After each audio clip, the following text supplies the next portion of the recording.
정말 축하해, 여보. 고마워요, 당신도요. 오늘따라 더 예뻐 보이네. 자기야, 사랑해.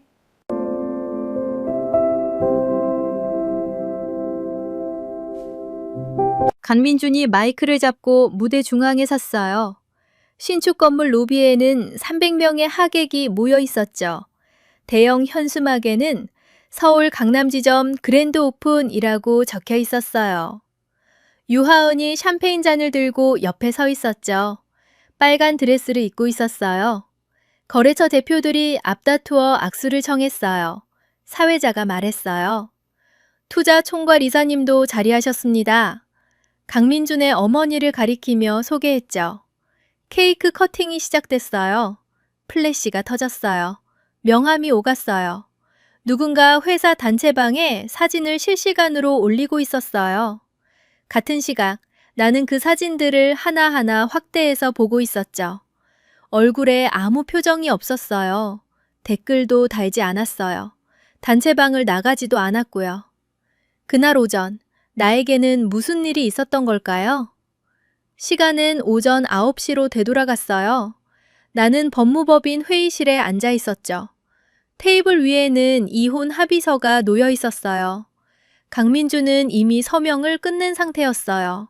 그의 이름 옆에 인감이 찍혀 있었죠. 변호사 2명이 양쪽에 앉아 있었어요.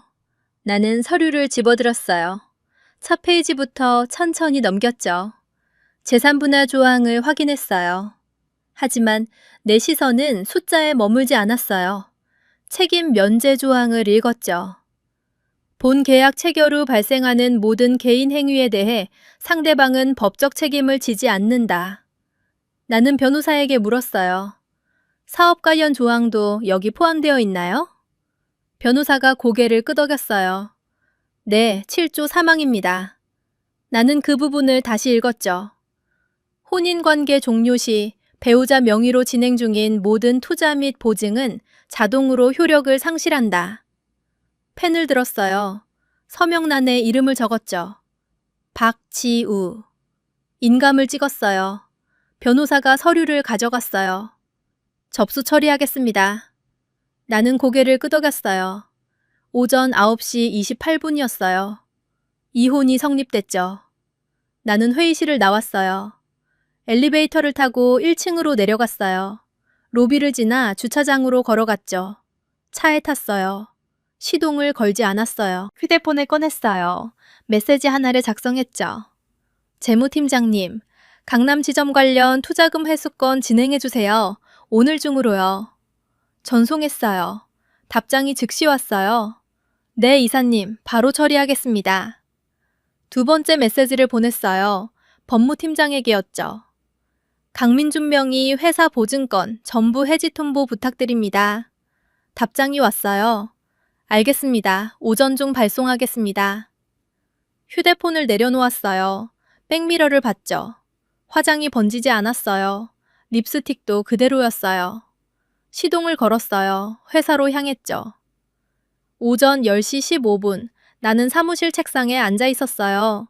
노트북을 켰어요. 이메일함을 열었죠. 재무팀장에게서 온 메일이 있었어요. 제목은 투자금 회수 진행 현황이었어요. 클릭했어요. 강남지점 건물 임차 보증금 15억 원, 회수 통보 발송 완료. 인테리어 공사비 8억 원, 지급 중단 처리. 운영자금 대출 보증 12억 원, 보증 해지 통보 완료. 총 35억 원이었어요. 모두 내 명의로 되어 있었죠. 나는 답장을 보냈어요. 수고하셨습니다. 오전 10시 42분, 휴대폰이 진동했어요. 회사 단체방 알림이었죠. 나는 아직 나가지 않은 상태였어요. 화면을 켰어요. 사진들이 올라오고 있었어요. 강남지점 오픈 리허설 사진들이었죠. 첫 번째 사진에는 강민준이 양복을 입고 서 있었어요. 유하은이 옆에서 웃고 있었죠.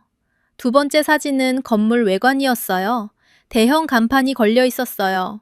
세 번째 사진에는 강민준의 어머니가 보였어요. 꽃다발을 들고 있었죠. 댓글이 달리기 시작했어요. 축하드립니다. 대박나세요. 멋있어요. 나는 아무 댓글도 달지 않았어요. 사진만 확인했죠. 확대해서 봤어요. 배경에 거래처 사람들이 보였어요. 명함을 교환하고 있었죠. 나는 화면을 껐어요. 휴대폰을 서랍에 넣었어요.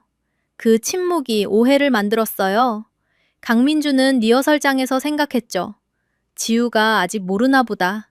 그렇게 믿었어요. 그 착각이 오픈 행사를 더 크게 만들었어요.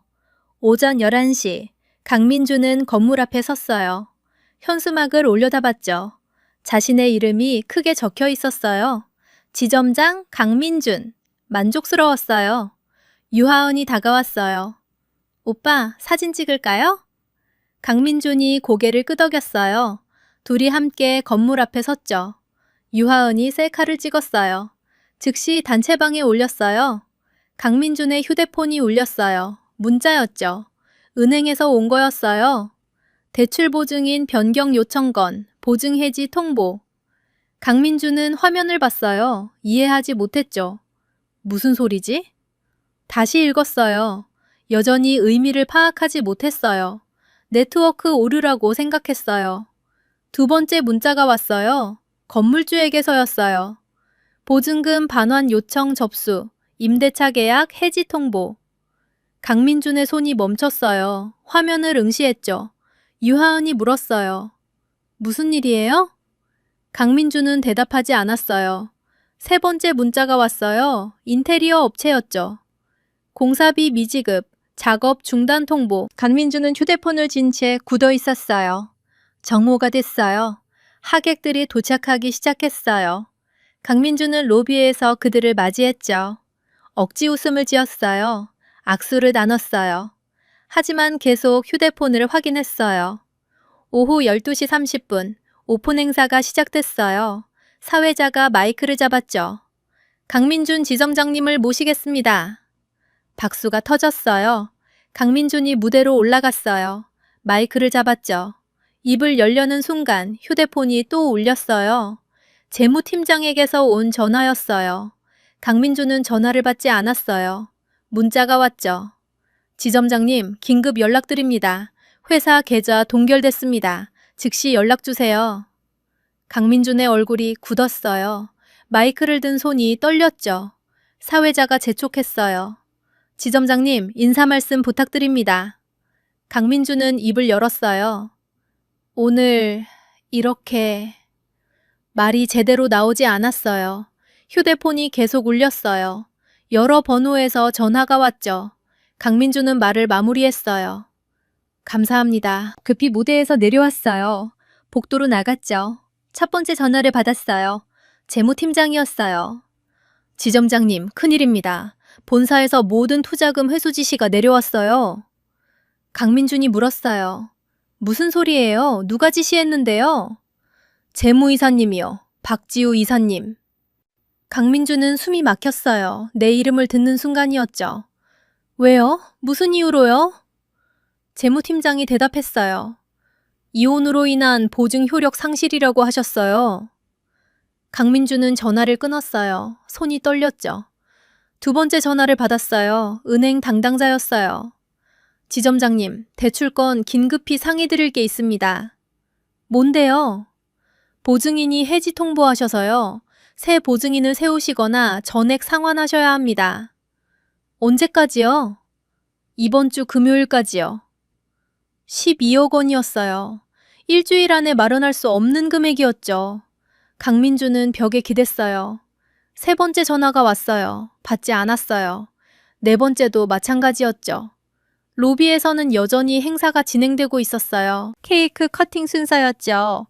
유하은이 강민주를 찾았어요. 오빠, 어딨어요? 강민주는 복도 끝에 서 있었어요. 돌아가지 않았죠. 오후 1시, 나는 사무실에서 보고서를 받고 있었어요. 재무팀장이 말했어요. 회수 절차 모두 완료했습니다. 총 35억 원입니다. 나는 고개를 끄덕였어요. 수고하셨어요. 법무팀장도 보고했죠. 보증 해지 통보 전부 발송했습니다. 12개 건입니다. 나는 서류를 정리했어요. 파일을 닫았죠. 다음 안건을 열었어요. 강민준이라는 이름은 더 이상 보이지 않았어요. 오후 2시, 강민준은 차 안에 앉아 있었어요. 주차장에 있었죠. 시동을 걸지 않았어요. 휴대폰만 들여다봤어요.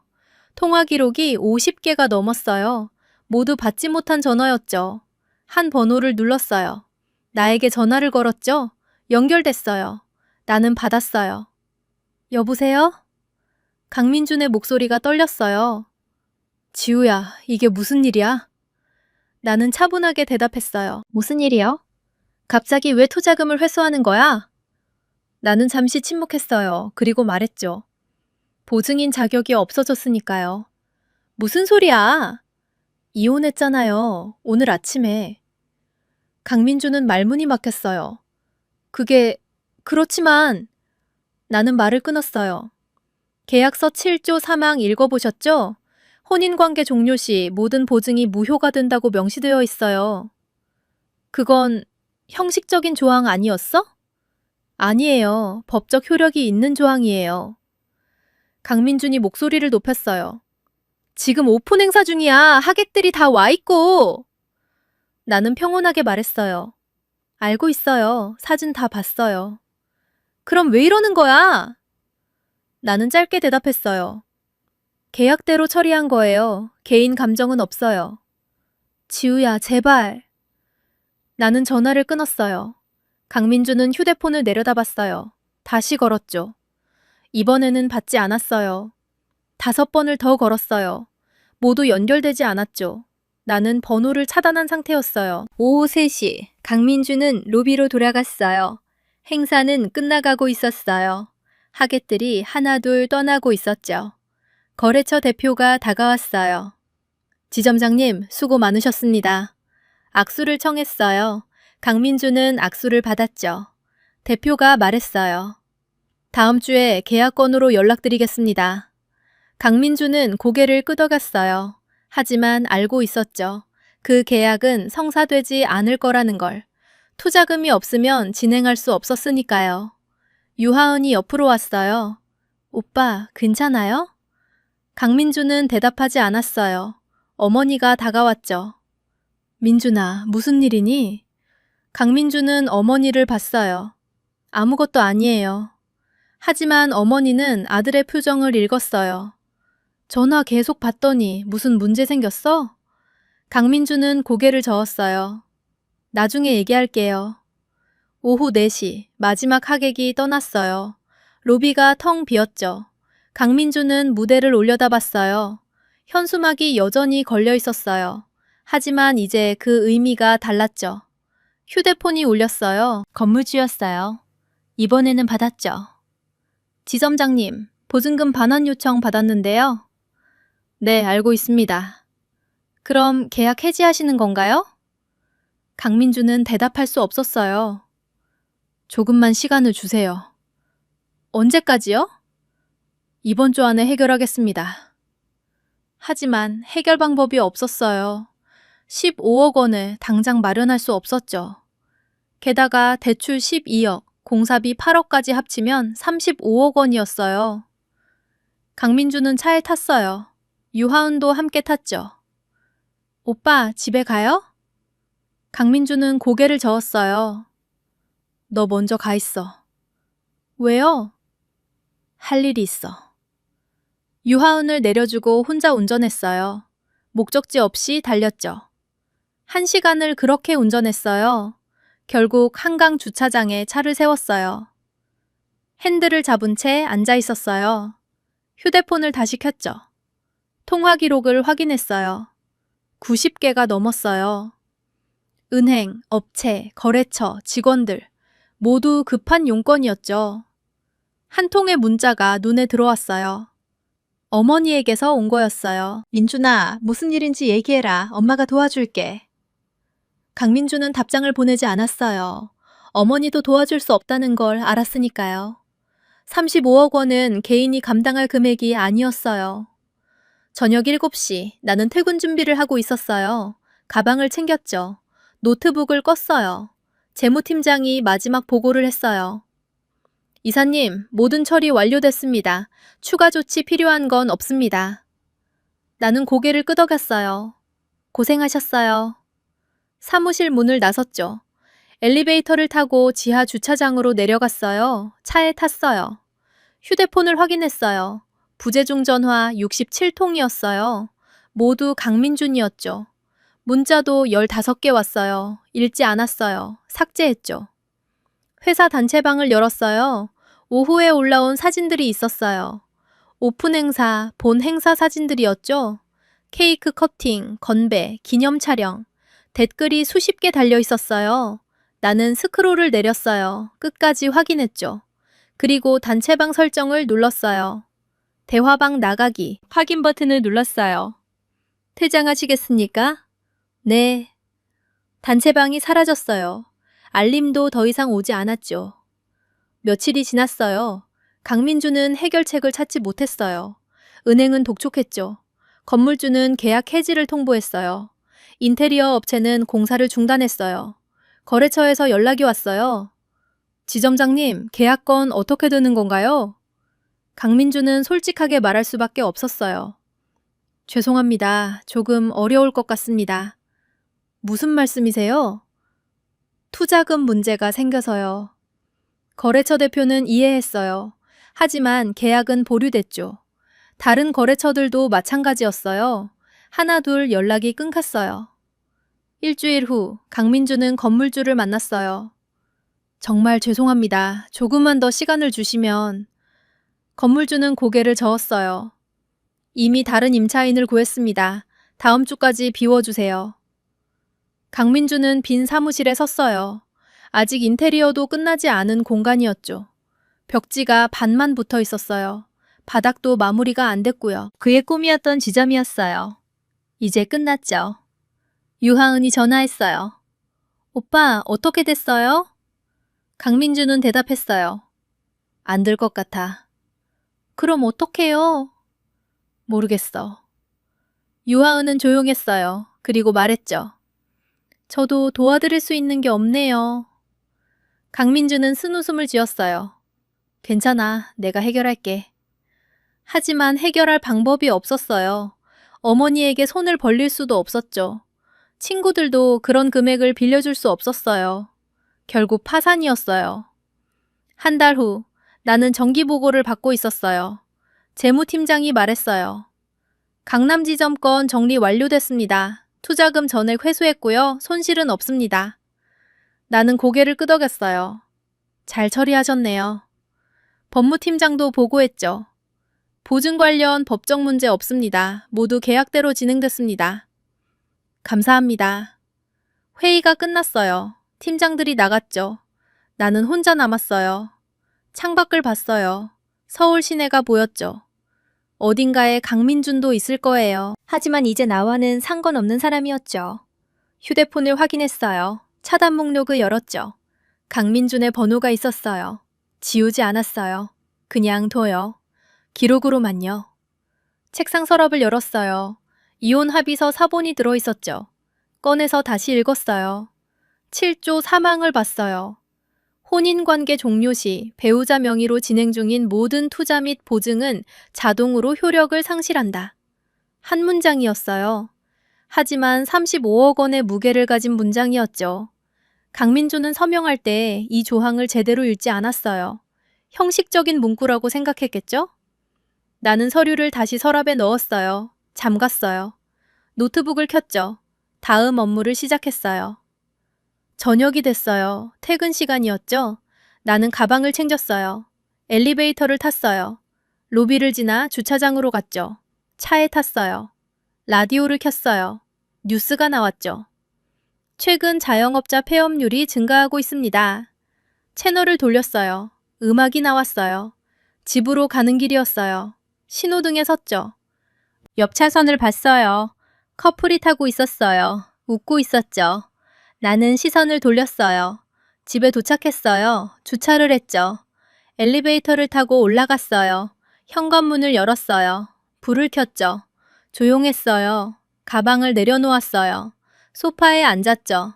휴대폰을 확인했어요. 새 메시지가 없었어요. 부재중 전화도 없었고요. 창밖을 봤어요. 서울 야경이 펼쳐져 있었죠.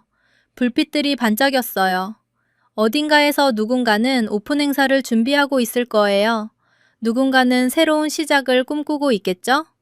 하지만 강민준의 꿈은 끝났어요. 이혼, 2시간 후에 시작된 오픈 행사와 함께요. 나는 소파에서 일어났어요. 주방으로 갔죠. 물을 마셨어요. 침실로 들어갔어요. 옷을 갈아입었죠. 거울을 봤어요. 같은 얼굴이었어요. 아침에 이혼 서류에 서명할 때와 똑같은 얼굴이었죠. 변하지 않았어요. 눈물도 없었고 분노도 없었어요. 그냥 평온했죠. 침대에 누웠어요. 천장을 봤어요. 내일도 출근해야 했어요. 회의가 있었죠. 보고서를 확인해야 했고요. 일상은 계속됐어요. 휴대폰을 마지막으로 확인했어요. 알림이 하나 있었죠? 회사 공지였어요. 신규 투자건 검토 요청. 내일 아침에 확인하면 됐어요. 휴대폰을 내려놓았어요. 불을 껐죠. 어둠 속에 누웠어요. 잠이 왔어요. 그날 밤 강민주는 잠들지 못했어요. 빈 사무실 열쇠를 손에 쥔 채 앉아 있었죠. 유하은은 옆에서 자고 있었어요. 어머니에게서 문자가 왔어요. 민준아, 집에 와라. 얘기하자. 하지만 강민주는 갈 수 없었어요. 무슨 얘기를 해야 할지 몰랐으니까요. 35억 원이 사라진 이야기를요. 꿈이 무너진 이야기를요. 새벽이 됐어요. 동이 트기 시작했죠. 강민주는 창밖을 봤어요. 서울 하늘이 밝아지고 있었어요. 새로운 하루가 시작되고 있었죠. 하지만 강민준에게는 새로운 시작이 없었어요. 끝만 있을 뿐이었죠. 이혼, 2시간 후에 시작된 오픈 행사가 가져온 끝이었어요. 그리고 그 모든 과정에서 나는 한마디도 하지 않았어요. 설명도 하지 않았죠. 그냥 계약대로 처리했을 뿐이었어요. 조용히요.